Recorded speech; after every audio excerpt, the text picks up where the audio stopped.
So good morning, everybody. My name is Jeff Salingo. I'm editor-at-large at the Chronicle of Higher Education and author of the forthcoming book, College Unbound.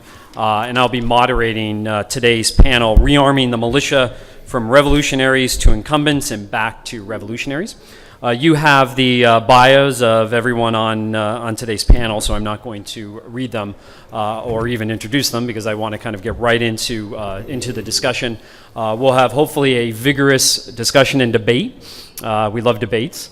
Hopefully no fists thrown in any way like they do in San Diego and LA between the Dodgers and the Padres, but hopefully a vigorous debate. And I kind of wanted to first start off with this idea of revolutionaries to incumbents and back to revolutionaries. You know, I've been thinking a lot in the last couple of years about how the higher education business is very much like my own business, the newspaper business, and this is an analogy that's been told over and over again. But I was thinking recently in talking to somebody who works for USA Today, you know, when USA Today appeared on the scene in the early 1980s, it was kind of seen as a revolutionary newspaper. Wow, they had color, they had the color maps, they had short stories. And soon after that, we saw a number of newspapers kind of copy those ideas. Color in the newspaper, color maps, and so forth. But then kind of newspapers stood still. And there was very little innovation, especially in the 1990s, when I think that higher ed enjoyed probably one of its best periods ever.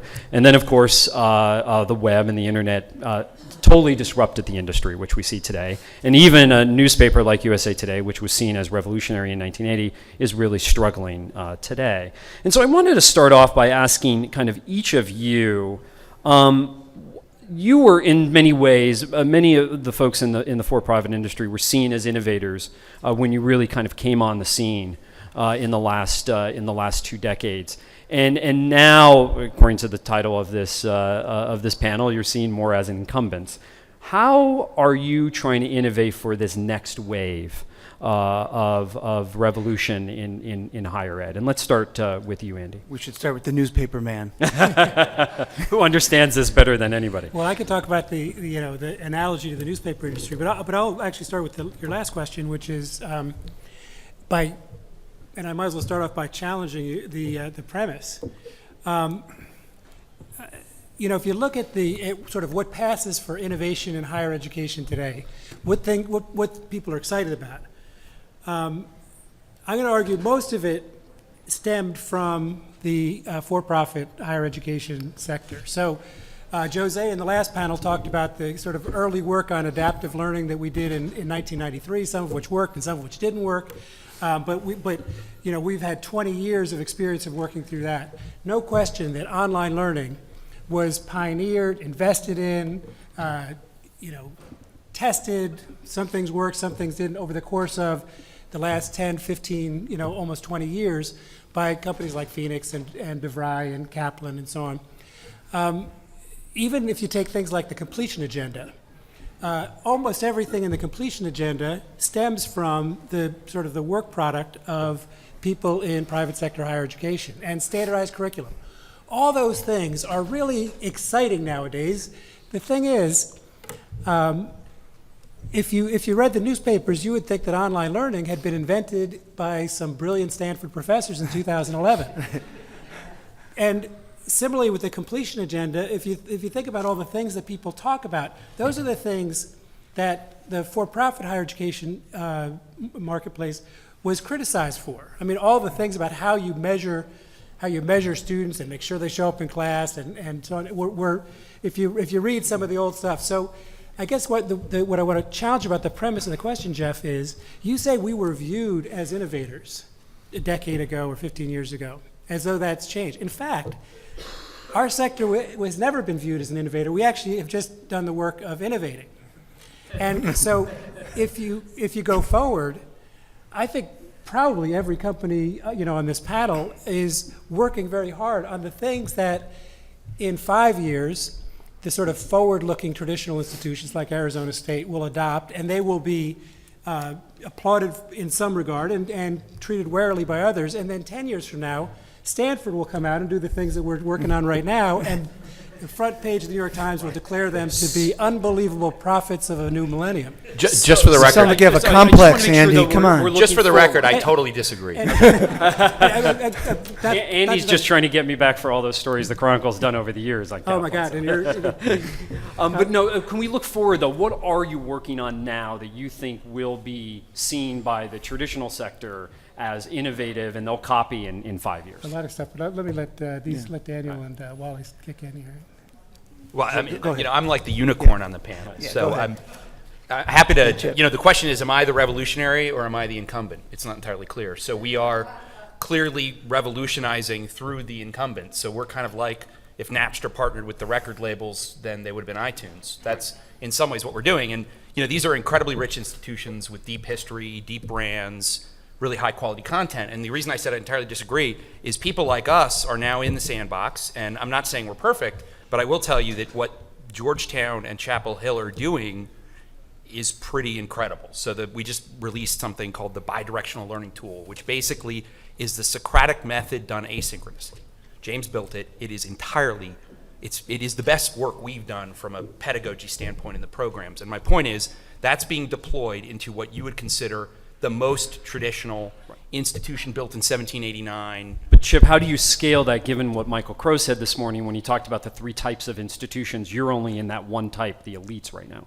Well, I mean, we're pretty happy with what scale we can achieve. We're just getting started, and this year we'll do about $230 million in tuition revenue. So the business can scale without question. But will it scale beyond kind of that one Sure. sector? I mean, of I the think elites? if you look at something like what Phil Bronner's doing at American Honors or Paul Friedman's doing at Altius, I mean, there's a bunch of different examples of people innovating at all different levels of the food chain. I mean, Wally, actually, what Wally's done is pretty incredible. So I feel like, if you're focused on the right thing, which is the learning outcome, you win. But I guess I do believe that we are entering a new era. I do not believe that 2,000 universities are going to go out of business in the next year, as people like to say now. But I do believe that we're in a place now where on higher ed level, not at the K-12 level yet, but higher ed, it's moving and it's moving fast. I mean, the train has definitely left the station, my opinion. But Daniel, what are some of the things that you're working on now that you think particularly will set this sector up and you up as an innovative company? It's funny how things come around again. Last year we celebrated the 100th anniversary of the pioneer of distance learning, Dr. Herman DeVry, who invented the portable movie projector in 1912, and you can find the original in the Smithsonian Institution.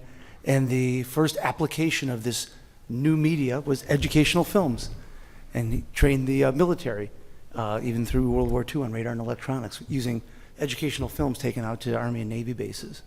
And so it's really sort of interesting how these things come around again. And Andy was talking about some of the pioneering adaptations, evening and weekend programs. My gosh, that was radical, in 1973 when Dennis Keller and Ron Taylor started the Keller Graduate School of Management.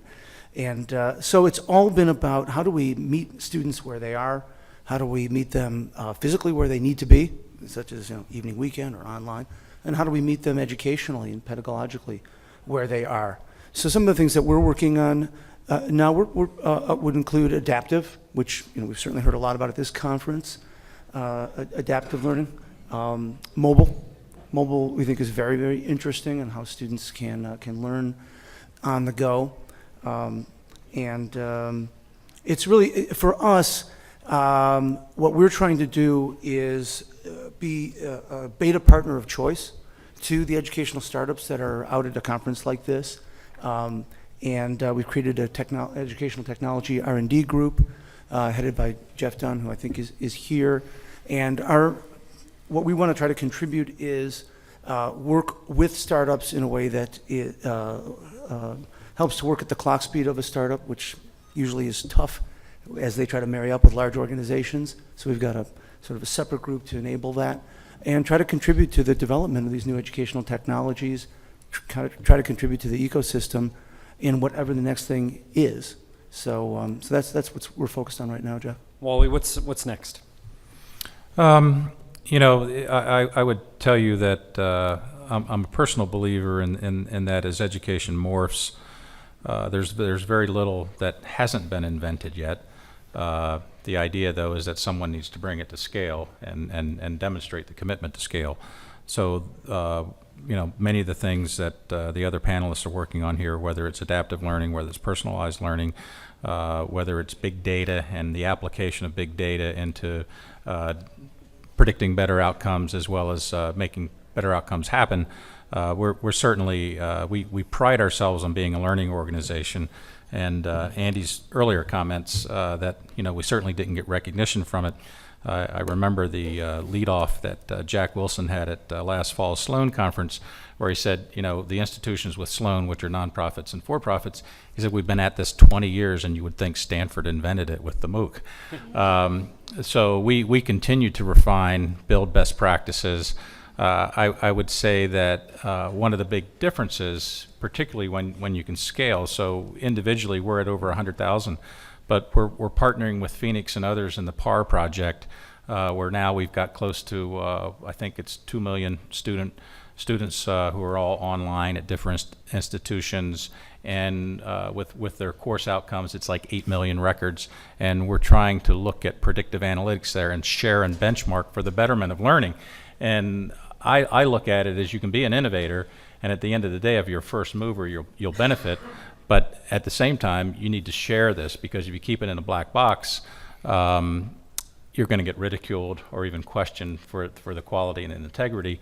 So there are a lot of things that we're working on, and in fact, partnering with nonprofits alike, because in some cases, they've developed these techniques and technologies with public funding. The more important thing is when you pilot things, particularly if you're large, is how can you bring it to scale? And in our particular case, we look at the evolution, I think, is that there will be some institutions that fail. I don't know that they'll fail by the thousands. But the first 2 years, the general education is going to be very cheap. It's going to be a big commodity. And so you're going to have to differentiate yourself by the degree that you offer and the outcome and the placement and the match with the world of employers. So that's a great segue into my next question. This will be my last analogy with the newspaper industry, I promise. But we've seen, not only in newspapers, but in publishing in general, in the music industry, kind of a race towards zero in terms of cost, and, well, actually in terms of price. And you, like the nonprofits, all charge substantial amounts of money for your product. So Stanford may not have invented online education and might not have invented the large lecture class online, but what they have done and what the MOOCs have brought up, at least in terms of the last couple of months, is this idea of essentially free or close to free, massive online education, especially, as Wally said, the commodity courses, those first couple of years. Where does your model, and Chip, I'd love for you to start with this one, because you're kind of an expensive online model, obviously married to elite brands. Where does your model fit in if the same thing happens in higher ed that happened in these other industries, where the race to zero kind of destroyed the incumbents? I just think in this case, the quality of the institutions and the quality of the brands, and most importantly, the quality of the outcome is so positive. If you get a advanced midwifery master's degree from Georgetown, one of our programs, you get a great job, period. And so, but I guess coming back to your question about the MOOCs, it's interesting. When I was Coursera's employee lunch speaker about a month ago to their employees, people now like to put us on a panel with them because they're massively open. We're definitively not open. We're selective, and we're really not free, right? So, and I get it, but at the same time, we believe that ultimately the asynchronous content is probably the least important of what happens in our programs. So the student experience is powered by a whole series of things that are not based on what you're seeing. Now, I also get concerned. The one thing that I don't love about the MOOCs is that we believe with high quality asynchronous content, you should think about it from this sort of analogy. If you're going to make a movie out of a play, you would never consider putting a camera at the back of the theater. You just have a crappy movie if you do that. So you actually make a movie, not a play, right? And so building for the online environment can create something that is much more powerful if done well. It just takes a lot of resources. So people typically don't do it. With that said, I'm in our MBA program, which is kind of crazy. This is my third venture-backed company. Never had any formal business training. And I didn't do it for the press. I didn't do it for the Hair Club for Men thing. I did it for my personal education. I've always wanted an MBA. My board thought I was nuts. My wife thought I was nuts, but I enrolled. And I've been in the program now for about 8 months, and I can tell you, it's actually remarkable how high touch, how high quality it is, how personal it is. So the average class size is 12. You know, with a Chapel Hill faculty member, you know, the top 10 tax professor in the world. And so I just feel like it's not about the free content. We intend to continue to do what we do today, which is pull in all kinds of external content into the LMS. So I don't personally worry about the first 2 years of college becoming free or $1. I just don't. I think, now, will this help control the cost? Definitively. You can't keep raising it 6 points a year. But I think at the end of the day, it's more about the outcome associated with it than it is the cost. But Chip, your programs are all master's programs, correct? No, so we just, we're working on, in this fall it'll launch an initiative called Semester Online that is the first time that elite institutions have done online undergrad for credit. And it's a consortium of 8 schools. It's Duke, Northwestern, WashU, Emory, Notre Dame, Brandeis, BC. Chip, will those include intro courses? Everything. So right now there are 12 courses out, everything from Baseball and American Culture by Emory to Shakespeare and Film by Notre Dame to Integrated Marketing Communications by Northwestern. So some core accounting by Chapel Hill. And typically done in large lecture format, and in this case will be done asynchronous delivery of what you would call the content to gain a shared understanding to get to the classroom, but you go to class. And the other thing about scale that's interesting is at this level of university, you know, now Duke asked us to do these stats and we had never done it before, but we're now powering 1,146 live classes a week in our sessions with you know, universities that you would not call, your immediate instinct isn't to say that the School of Government at Chapel Hill is innovative. Why? Because they're founded in 1789. Now they are, because these guys are committed to it. They sort of get it. And that's what I think is happening. And people are waking up to the possibility, and some deans are taking it and running with it. I want to get back to that, but on this race to zero. And the race to zero, yeah, Jeff, I think it's a good question, and I've had that question a lot, because I think people confuse content with education. You know, a course is not content. I think I'm repeating really what Chip is saying here, but a course, and it's been so widely misreported in the general media, not so much the Chronicle, who kind of gets it a little better, a little closer to it, but if you read sort of the general, yeah, not always maybe, but in general, people sort of confusing MOOCs with courses, and they're to a large degree they're really not. But what happens, Daniel, when San Jose State, for example, can use a MOOC put together by edX in one of their intro courses, and the students end up doing better? That then potentially reduces their cost for those even more for those courses, and they could potentially down the road, not that they will, potentially change their pricing structure as a result.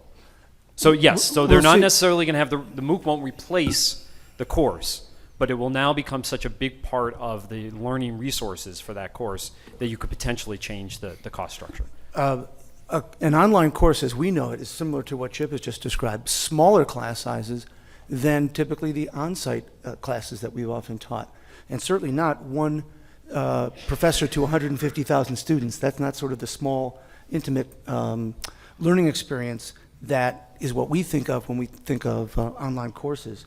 It's a real professor, real support services, tutoring, student services, career services. There's a lot more that goes into a college education than just the content. And that's I think, a big distinction that the popular press hasn't gotten. And so if you think of education as content that you consume, like music or movies, I think that's a misunderstanding. It's really, it's a process, not content that you consume. It's actually more like maybe a fitness program than a content purchase. Although if you go to a big public university and go to a freshman level course, you're going to have 300 kids stuffed in a classroom just being lectured at most of the time. So that is content. Right. Well, and maybe that is a challenging model for many students. Right. We see many of those students come to us as transfer students. End up dropping out. It didn't work for them, and they're looking for a small class size, a hands-on, with a professor who knows them by name, not a number. And so that segment of student who needs that kind of educational experience is who, well, I'll just speak for ourselves, you know, that in general, at the DeVry institutions, that's who we're serving. Right. Andy or Wally, do you worry about this race to zero? Yeah, I mean, I'm actually more with Wally on this one. I think that there will be available much lower priced general education and a lot of programs, because what the MOOCs are showing, I mean, MOOCs are not courses, I agree with that, but what they are sort of resetting expectations about how much some of these things should cost. And to go back to your analogy, in the music industry, you know, after the whole Napster period, the real problem was people didn't want to have to buy a CD. They wanted to buy the songs that they liked. The record industry wanted the combined, basically the good songs were subsidizing the bad songs, right? And the same is true of the newspaper industry, where, you know, the sports page or whatever it is that you like is subsidizing all of the coverage of Afghanistan if that's not what you're interested in. And so, you know, the institutions were trying to sell a bundled product when the customer wanted to buy something narrow and only for the cost, you know, that it should have. And so I think that what we're seeing with, you know, with Straighter Line as well as the MOOCs is, you know, whether you say today they are, they can replace some of the, you know, introductory courses, they're going to get there. And students are going to have a choice to get a much less expensive first year or two of college. Now, they may not choose to. They may want the hand-holding and so on, and they'll be willing to pay for that. Or they may want the brand, which is what CHIP is offering, and they may pay for that. But it's going to be a much clearer choice as to what it is they're paying for, and somebody who wants to go through at a much lower price is going to be able to do so. And all of us, whether it's Georgetown or it's Kaplan, or everyone is going to have to respond to that in some way.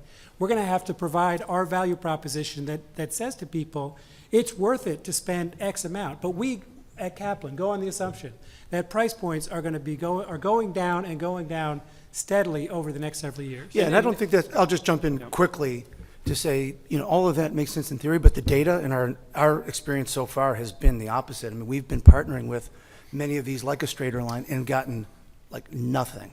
Very, very few, maybe 5 students in 2 years.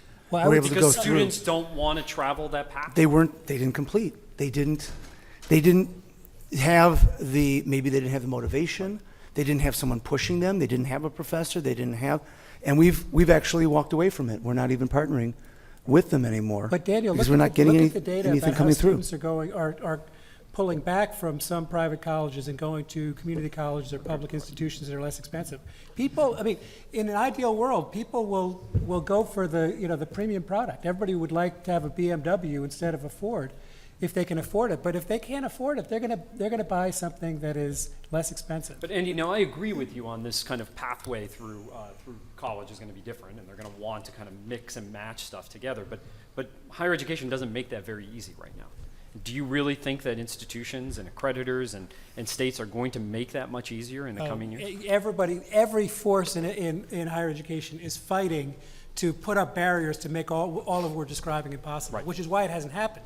Right, it has happened. So what's going to in the change? newspaper. What's Well, going but, to change? I mean, look what the DOE did with competency learning. I mean, I don't know if I agree with you. I think it is starting to change. I mean, I hear you from the standpoint of a high quality institution that, you know, for the first time, you don't have to pick up your life and move to Georgetown to become a Georgetown certified nurse. You don't have to pick up your life and move to go to WashU to get an LLM. We have students literally from all over the world that want that because the value associated with it is real. And that entirely changes the cost structure, fundamentally. Why? You keep your job, you don't move. Right, but Chip, in your case, these elite universities have partnered with you on this and they have endorsed this, right? So what happens when a student at Duke takes a MOOC course from Duke that's approved by ACE and then goes to the registrar and asks for credit for that? What do you think the Duke registrar is going to say? I No. think the same thing's going to happen that happened with AP No. courses. No. They're Yeah. going to say no.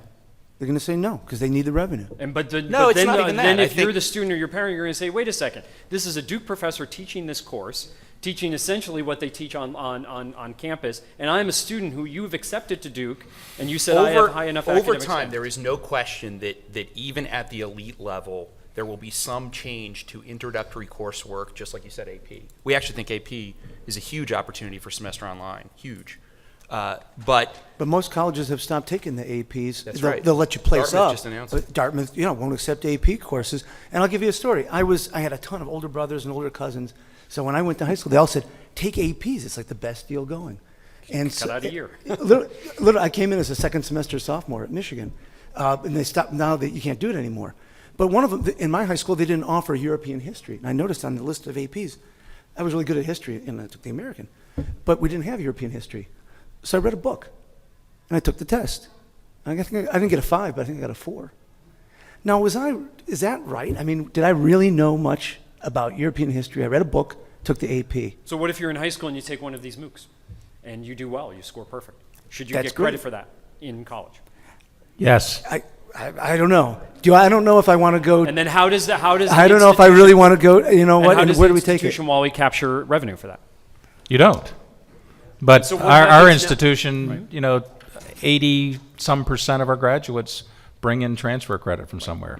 But you're And- not cross-subsidizing all these upper division and graduate education courses. So what happens if thousands of universities are not going to go out of business? How do they continue to subsidize But all they these already other today accept operations? transfer credits, Yeah. most schools. So Princeton doesn't, but most do. Yeah, the elite schools don't, but Honestly, 70% even the easily. elites, like, you Well, think they about don't what's necessarily happening- accept them, by the way, Semester for online. majors, but they might accept them for Semester general Online is a education courses. fascinating view into faculty governance. Like, what's actually happening right now is faculties are deciding to allow online credit for the first time at this level of school. That's not a small thing. So my point is, even at the elites, it's starting to change. I know that some people in the audience might have questions. I want to make sure that we get through all the questions that we've talked about. So, and I will take time at the end, I promise you. Do you want to make a point? You seem... Well, I just don't understand it. If the hypothesis that content is not equal course isn't correct, why didn't public libraries, put colleges out of business 200 years ago? There is a role for teaching. People want to be guided and directed. People have to be. Daniel's look, absolutely if right. I had Yeah. read the world history book, I'd be in serious trouble. Just FYI. Right, but the question I Some think can do is it, some on can't. some of these commodity courses, are they really being directed, or is it just literally content being Well, I think spewed that's- out at people? That's sort of fascinating. Once again, with Semester Online, we're going to be able to do research behind the online course, the on-campus course, and any MOOC version of the course. So you'll have very different models. I mean, there's a long history of proving that asynchronous combined with synchronous is better from a learning outcome standpoint. Yeah, and there's a Rather- segmentation here.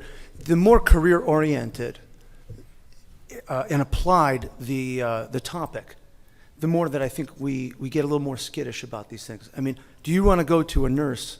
Do you want to go to a doctor who got their whole degree through a MOOC? I mean, it's almost absurd. We have a whole theory about that. That Okay. the sort of wall degree, the notion of, how many people in here, if you, the more intense something is, the more personal something is. So an example, our USC social work program.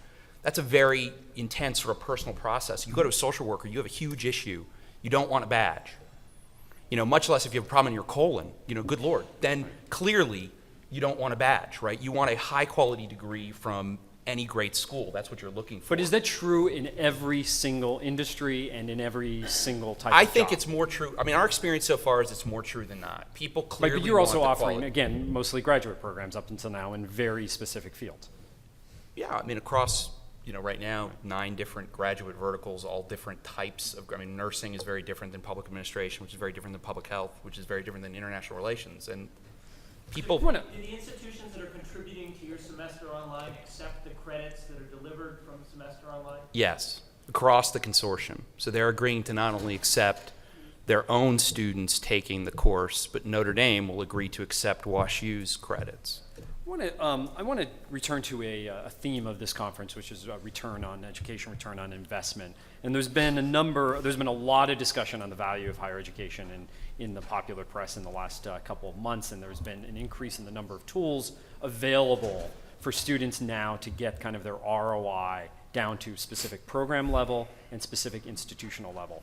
And the nonprofits, which loved gainful employment now, suddenly are pushing back on this idea of return on investment for specific programs and specific institutions. What do you think of this development? This is going to happen across all of higher ed, public sector, private sector, such as the proprietary, the 3 are represented here, and independents. and CHIP works with a lot of independents. It's going to happen across all. And the outcomes metric, and it's appropriate. And We is- should is hold hitting- is- all is college, earnings- you should is- hold colleges and universities accountable for outcomes of student outcomes and for standards of professional practice. And we ought to Daniel, have when you say one outcomes, set of rules how across. should we measure outcomes? Did the Earnings students or learn? what else? Did the students learn? Did they graduate? Are they employed or achieve their objective, which might have been grad school? And are they repaying their loans?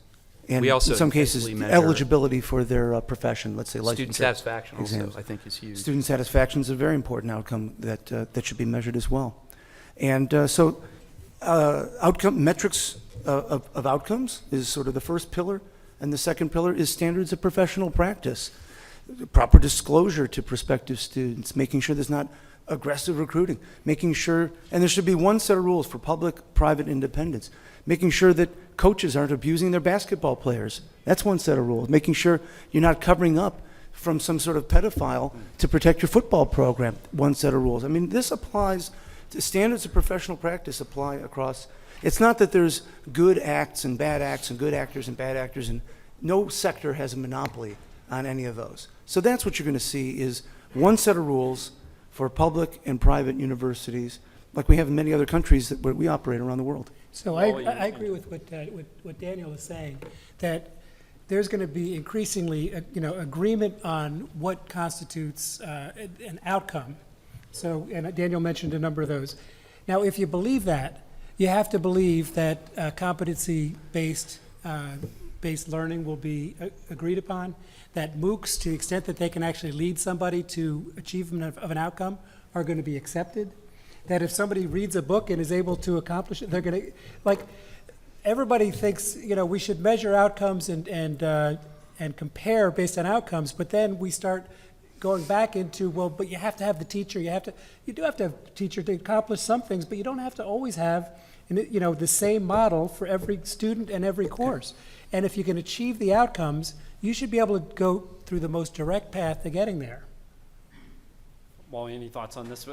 You bring up competency-based education, and there's been a lot of discussion on this over the last couple of months, which kind of obviously personalizes the education much more. But once you personalize it, do you kind of internalize it within the institution then, Wally? Well, it's kind of a leading question because we talked about this earlier. But does that allow you then to transfer what you might have learned in a competency-based environment at one institution and move it to another? As Andy talked about earlier, these kind of personalized pathways through different providers. I think if you don't know the other institution in their program, You're not going to be able to transfer them. So are we going to actually put up larger barriers to student transfers than we have now with competency? For competency, yes. I mean, there's a handful of competency-based programs. Some of them are good. Some of them I don't know anything about, so I couldn't tell you whether they're good or not. But the issue is when you're evaluating those transcripts, you can't tell because it was very subjective, very qualitative from the faculty that administered the program. Now, what I will say, though, is that if an institution that has a competency-based program partners with corporations, employers, so that the program is structured and designed that when the person matriculates with, the degree, the certification, that they are able to fit into a particular position, a job at that institution, that's a well-designed program. It's the general competency-based program that just basically says, well, this person has, the competency of a Bachelor of Science in Business Administration. So what? Mm-hmm. That person is going to have a lot of difficulty in transferring because it's not going to map. If they want to go to the DeVry, or if they want to go to our institution, if they want to go to Kaplan, if they want to go to Duke, wherever they want, saying that, they're about halfway through, they may be, but it's going to be impossible. Do you foresee federations of universities cooperating on this front, much like they're doing on MOOCs now? No. Okay. Boy, maybe a long time. That's Yeah. a long process. I mean, we're doing it. Well, but I mean, if you have assessment of outcomes, you can, that's the interoperability, key, is to be able to assess what somebody knows, not what they've done.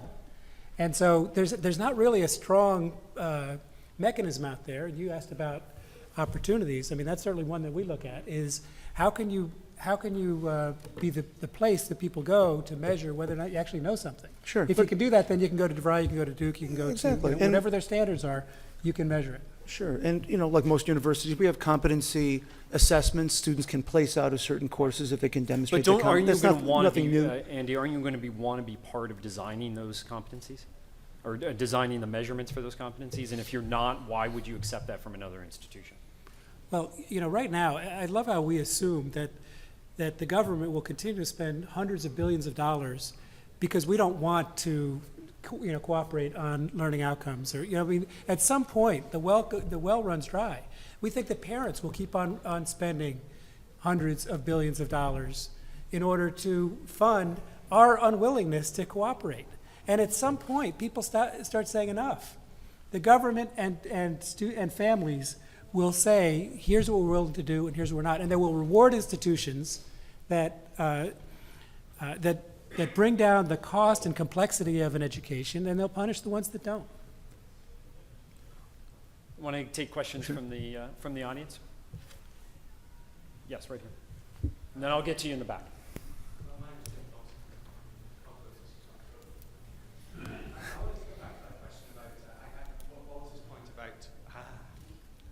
Wallace's point about You got to hold it right up.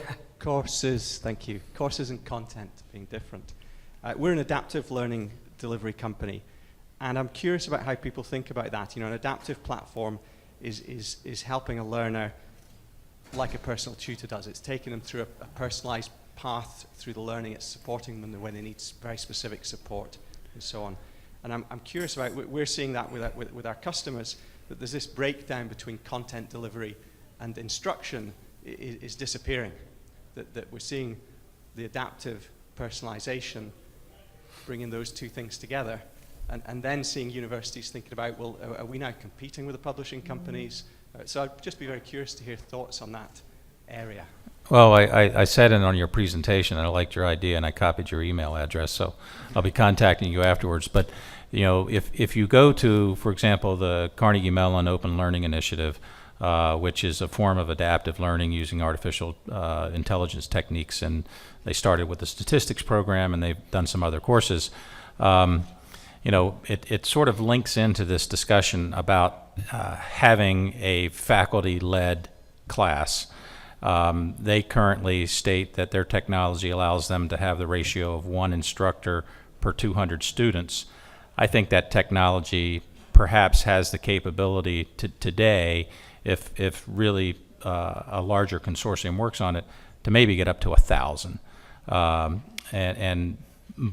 1,000 types of learners in a particular type of course that is well seasoned and well disciplined. I think a course that changes dramatically, the cost of building a course to scale to that level's quite difficult. What I like about how you presented on your particular technology is you can incorporate content and materials from the open web, free learning sessions that are available out there.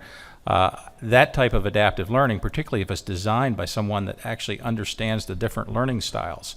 I'll just throw this in because Jeff mentioned it earlier, but you can be very competent and earn a college degree totally by correspondence. But I think that those types of learners are 5% of our learners. Right, exactly.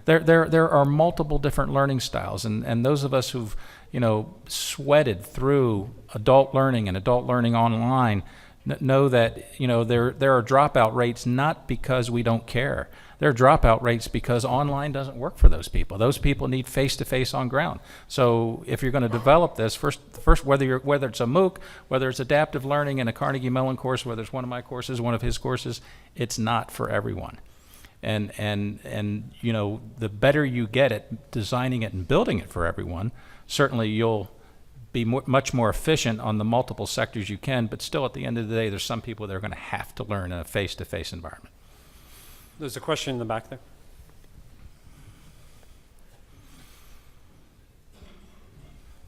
there. As for-profit institutions, you have a higher cost of regulation currently, at least. You have a profit expectation, you pay taxes.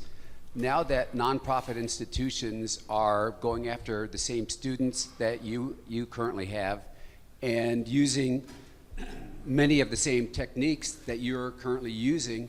How do you maintain your competitive advantage? For us, the competitive advantage is about the high-quality, career-oriented educational delivery. Number two, service excellence, making sure that it's a very intimate process of serving students and treating them like a name, not a number. And then number three is the use of innovative educational technologies. But when we say technology with a small t, not a capital, it's not all bits and bytes. Any sort of educational methodology, pedagogy, hands-on learning, learn by doing, patient simulation in our nursing or medical schools. You know, it's not all online. Any kind of educational methodology or technology, those would be the three dimensions on which all of the dozen or so institutions that we run in the DeVry group have competed on, for coming up on 100 years. So that is just different flavors of that as things change. Mark? So I'm Mark Schneider. You don't need the name. Yeah, you don't need the mic, Mark. My name is Mark Schneider. I'm a vice president at the American Institutes for Research and the president of a company called College Measures. We're working with states, one state after another, taking their wage data and releasing it at the program level. And it's actually a week from Thursday, we're releasing Texas, and we've done Virginia and Colorado and Tennessee. Earlier people were talking about the importance of these wage data as an outcomes measure. And I just wonder, the department today just put out some new intentions about doing gainful employment all over. I don't know if you could really reset the debacle that we've already lived through. So, I mean, going forward, how do you see these data? I mean, so I'm struggling with this all the time, but what do you see the path forward for these kinds of employment data? What kind of problems do you see in, putting them in a way that's usable? So, for example, most states have the first year data, but as we release these, people say, well, we need to know what's happening to students 10 years out, right? One of the most consistent findings is that liberal arts degrees are really low paying in the short term, and everybody argues, well, right now they're a barista in Starbucks, but 10 years from now they'll be a barrister, and this is, we really need, we need those kinds of measures. So the question is, how do you measure the wage data? The question is, how do you measure? Sure. Absolutely. That's why I'm the editor. Go ahead. Wally. I studied gainful employment quite intently, and fortunately, because my tuition's 20% below the in-state average of the public institutions, we passed with flying colors. But it still was an unfair process to set up the measurements. The measurements are quite complex. A good example is Babson. If they were under those standards, they have one of the best programs in entrepreneurship. And so if they're really taking their students who start up a business after they graduate with a great degree in being an entrepreneur, how to be an entrepreneur, they're probably not going to make any money, because the last person to get paid in a startup is the owner. Mm-hmm. And so why should Babson, who, anyone in academia says that's just one of the top programs in entrepreneurship, be penalized, and it might have to eliminate their degree under the old rule if nonprofits are thrown in as well, which I agree with Daniel, they should be. Every institution, if they're going to have a measurement, every institution should be thrown in, there should be an ROI. But quite frankly, the measurements are very, very complex. They went with a simplistic design. The best thing we got out of that was at the end they allowed us to throw out people who borrowed more money than the cost of our tuition and fees, which was something that we have no control over. If people want to do that, they can do that, and we can't say so. But and Wally, when you say everyone should be measured, agreeing with Daniel on that, and that means every program. That means every program. Liberal arts programs, professional Yes. programs, you name it. Right, but liberal arts. Andy and I, both did our undergraduate at Duke, was liberal arts, unless you were in the School of Engineering, and we both went to grad school. So I didn't make any money when I was in grad school. You should have a deferral for that. I don't think there is a deferral for that. I think there actually is a deferral for liberal arts, which the key is to make sure that you're measuring 5 years out, 10 years out, Yep. et cetera. Yep. Right, and you use a balanced scorecard approach. I think that's a term many people are familiar with. It's not just one metric. Right. You look at a balance of learning outcomes, the employment statistic, or in the case for liberal, if the intention was to go on to grad school, did they go to grad school? You look at, but Daniel, everyone has to be measured on the same things. Absolutely. Right. Measure So all coming to agreement on that is going to be public nearly sector, impossible. private sector, one set of rules. I mean, the president's always talking about one set of rules for Wall Street, one set of rules for Main Street, one set of rules. How many times have you said one set of rules? Well, let's have one set of rules. Absolutely. And it's not that hard. There are, I mean, we've published statistics before it was cool. We published at DeVry University the employment statistics of our graduates for decades. I mean, since 1975, we've got third-party reviewed statistics of where our graduates are going, and you know, over 9 out of 10 of our students in the active job market are employed in their field of study in 6 months of graduation, and those are defined categories, and those are measured and third-party reviewed. We only not have that 5 hard. minutes left, so I Let me want to make get- sure we get to at least one more question, then have a chance for the panelists to wrap up. Yes, right here.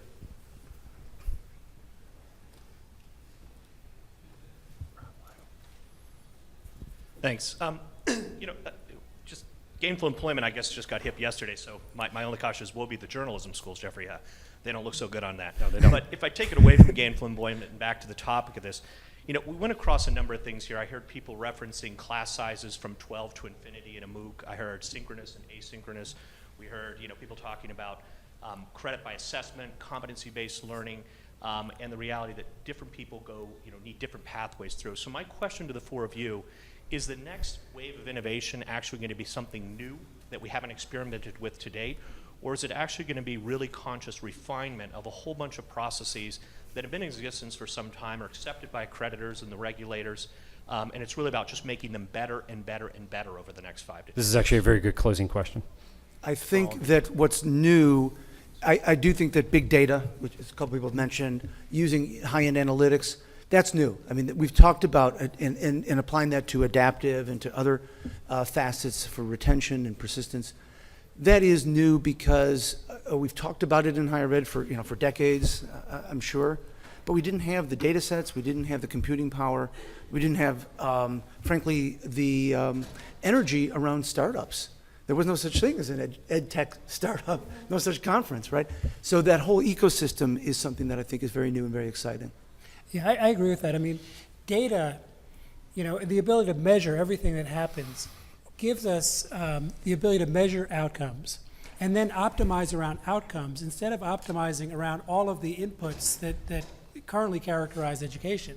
Now, once you do that, once you optimize around what are we trying to accomplish, which, by the way, is a political as well as educational determination, but once you do that, I think everything resorts, and whether there's new stuff or sort of better application of old stuff, well, we'll see. But I don't think it's, when people come up and say, I have this great, new holographic, education system or something like that, it's not going to be some gimmick. It's going to be some version of what education has done for hundreds or thousands of years, but using data to ensure that we're using it in the right way. But just going back to the idea of big data, if you talk to the folks at Arizona State, they'll talk about how expensive this has been to implement. Not every institution can do this, Andy, right? Well, are we going to see winners and losers, and the losers who probably need it the most are not going to have the ability to do it? No, but I mean, in a conference like this, when people start thinking data is going to drive outcomes, but it's expensive, people say, well, that's opportunity. Right. I mean, a lot of things that were expensive 5 years ago or 10 years ago are quite inexpensive now, and I think that analysis of data is going to be one of the things, and use of data within a university is going to be an area where people at this conference and others are going to try to, stake their claim, and I think somebody's going to make a lot of money doing it. Chip, any other closing thoughts? Well, I think it's a combination of both.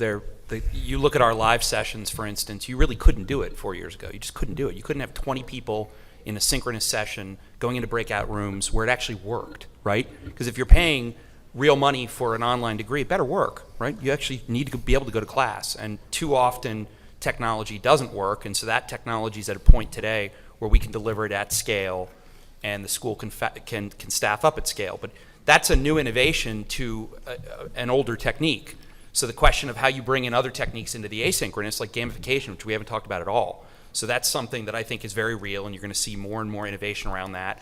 And we can continue, because we only work with one, to make it the best over time, every day, make it better and better and better. That's the goal behind the company, is deliver the highest quality outcome to the student through whatever new technology. Every program we've launched, we've had to deal with something we didn't anticipate. The dean throws down a gauntlet somehow and says, hey, I want an asynchronous version of the Socratic method. Okay, so we go figure it out. My point is, it is a bit of, enabling that great tradition of teaching on a very personal level through a faculty member with a high-quality new innovation of some kind. Right. And Wally, any final thoughts? I've got hours. No, I think that I agree with the statement that there really has been nothing new invented. I think that there are a lot of techniques and technologies that we just haven't brought to scale to improve the outcomes of higher education. I go back to my original And statement. we haven't brought those to scale because they're difficult to scale, they're expensive to scale, or there's too much opposition to scaling. All three, but I see two of my academic colleagues, Jorge and Mark here, and they'll tell you that there are very few academic research studies of any scale. That most of them take small classes and they take small groups of people in a particular program. Bowen's study that he's got his book out, Bill Bowen, the former president of Princeton, just released a book a week ago on higher education digitally, and he says he's now a convert, that online is at least as good. And he did that because he normalized studies, randomized studies of the Carnegie Mellon statistics course, but it was still a small group. He did it at 4 different institutions, and I think there were 800 total students. Well, we're doing, the group of us up here with Chip as an exception, but he's going to get there. We're doing it with hundreds of thousands of students. And, finally, I think, people have been convinced that, particularly with the PAR project, and I see a couple people from that project sitting here in the audience, that if you put all that data together, people, institutions can learn from it and can improve from it. So the final thing that I'll say, I believe in scale. I believe scale applies to certain practices, some classes, but I also say that at the end of the day, we even though we're 100% online, we have an in-person graduation, and every one of the students who shows up at that graduation shows up to meet the faculty member in person that they've never met before. It's still going to be a one-on-one learning thing that's valued. I don't remember any of the graduate students that taught me English 101 at Duke or those. I don't remember any of them except maybe if they were eccentric. But I do remember the faculty members that in the much deeper programs of my major. I remember all of them, and I think that's going to be the standard. We can commoditize what's unimportant, but the important thing, both for the learner, the student, and the faculty, are going to not scale as well. Well, please join me in thanking this panel. Great. Nice job. So,